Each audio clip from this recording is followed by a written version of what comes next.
Hey, this is Steve Halleck of TikToking, and I am here with another video review. This is one of my all-time favorite watches, especially all-time favorite big brand watches, and it's the Lange and Sohne double split. Now, this watch is just a beast of a chronograph, featuring what many consider to be the best-looking movement of all time. And we'll get into all of it here in this latest review. So the first thing I'm going to do is I'm going to start the chronograph because there's a couple things that we need to look at that take a little bit of time. So let's just get it going while it's going.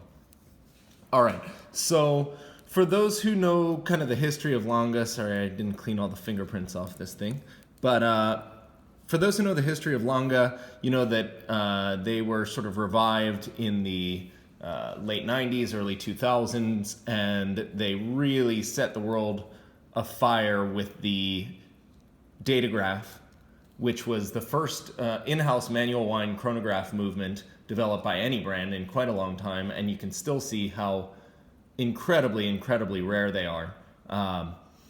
You know, Patek finally has an in-house chronograph movement. Vacheron just recently came out with one, but very few brands come out with in-house manual wind chronograph movements, and the Datograph was really one of the first, and it's still one of the most stunning movements that you can see. Pay attention right here. That's the instantaneous minute jump, and we'll get to that again, but there's one example.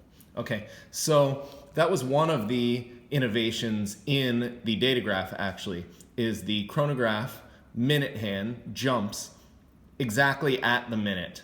And, you know, most chronographs kind of go a little bit at a time or go a little bit and jump as it gets towards the time, but the Datograph and the double split are instantaneous minute jumps, which really helps in reading the time on a chronograph. So later on, a few years later, right, they come out with the double split in the mid-2000s. And the double split is really the big daddy, like pretty much the most impressive chronograph movement that's ever been made. And in my opinion, is a super underrated watch.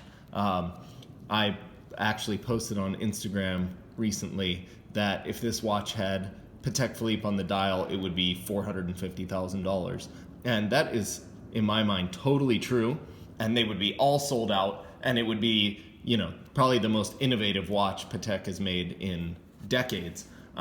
Because, first of all, the split-second chronograph is one of the absolute most difficult complications to make, especially in modern watchmaking where things like tourbillons can be made really easily. The split-second chronograph still requires incredible machining tolerances and then adjustments to actually keep it working reliably.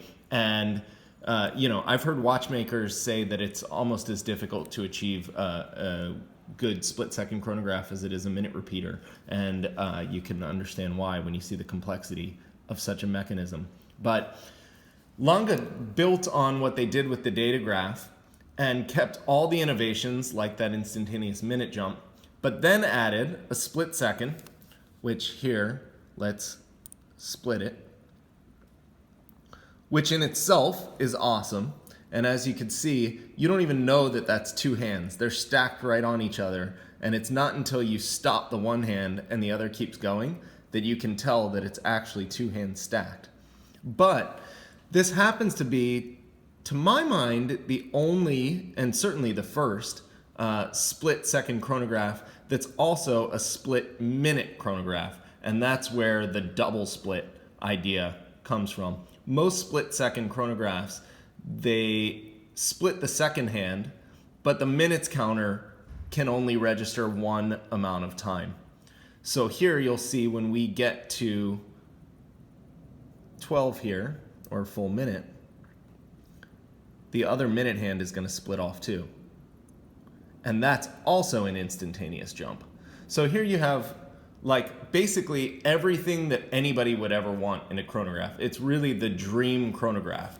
Every feature that makes any sense, they've put into this watch.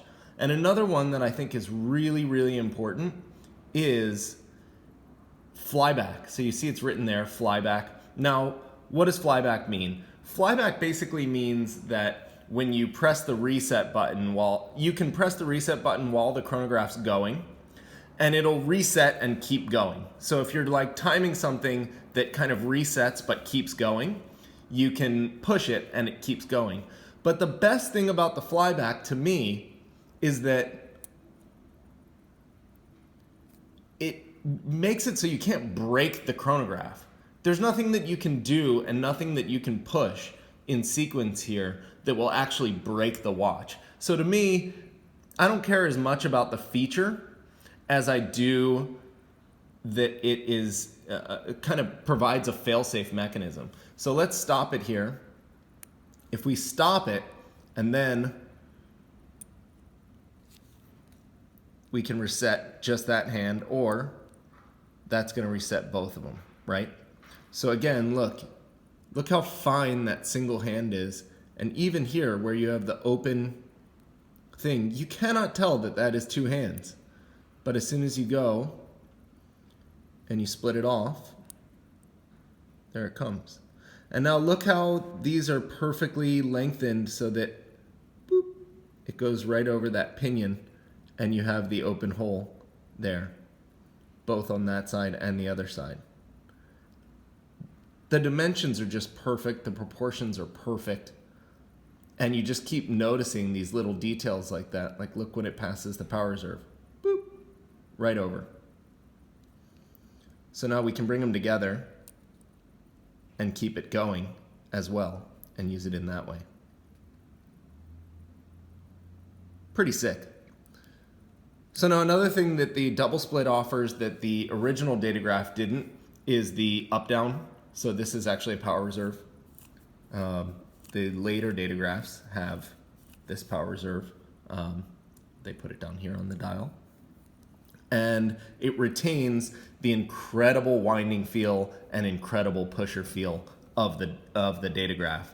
And so really in my mind, this is the absolute ultimate chronograph. So that's all the functions and the design, but now let's look at the real star of the show, and that is again, this ridiculously insane movement. The depth is just out of this world. And of course you have the German silver mixed with those incredible gold chatons and these blued screws. Just super sick. So the other thing about the double split that scared some people off is when it was first introduced, people thought it was just too big a watch. It's 43 millimeters, it's fairly thick, it's platinum, and you know Lange cases are pretty heavy. Even their gold cases, their platinum cases are heavy, and this one is a beast for sure. But I do think some of what happened was this came out even before the second generation of Datagraphs. While the Datograph was a 39 millimeter watch, and watches were kind of just starting to get a little bit bigger. And so at the time, this really did seem like quite a bit big watch. But now we're several years later, and watches have continued to get bigger. Most of what we're wearing is bigger. And I think in a modern context, that sort of initial shock of the size is totally gone. Because now, I'll show this to you on the wrist, now this is just sort of like a normal size watch. Like I've been wearing a Grubel a lot. The Grubel's 43.5, thicker than this. It's bigger in every dimension, and yet it's totally wearable. And I think this watch is like totally wearable. So I really do think that initial reputation, I guess is the right word, as an unwearable watch, was really due to the contrast with the Datograph that again was 39 millimeters and already kind of in the day that it came out was considered to be kind of thick and big.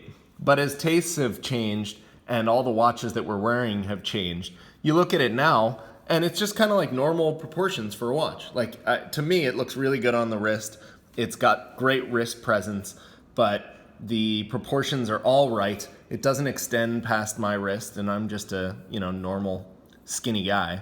And of course, you do need the thickness in order to have the depth of the movement and all these functions, right? So it's functional.